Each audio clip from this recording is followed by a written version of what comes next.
লঙ্কা গুঁড়া, মরিচ, কালো জিরা, এই যে ভাজা হয়ে, আর এখানে আছে আদা রসুন, তেল তো সব দিয়ে দিই টেস্টটা বুঝবি। তাই সেই জন্য এগুলোকে জারে ভরে দেবো।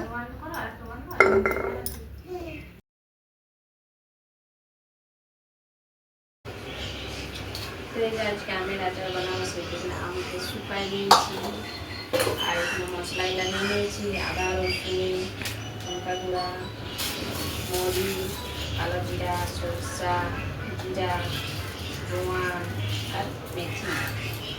ব্যাস এগুলো এখন ভাজবো। তো চলো তোমরা দেখে থাকো ভিডিও। ভাজা হচ্ছে সব কিছু মিক্স করে দিয়েছি একসাথে, এখন ভাজছি। তো এই যে ভাজা হয়ে গেল, আর এখানে এই মিক্সচার মেশিনে এখন দিয়ে দিব, একটুকু ঠান্ডা হোক।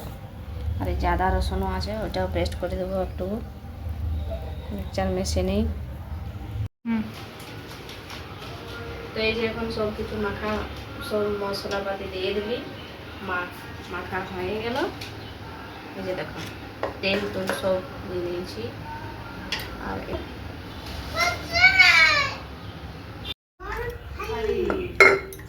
তো এই যে দুদিন রোদ দেওয়ার পর দারুণ টেস্ট হয়ে গেছে।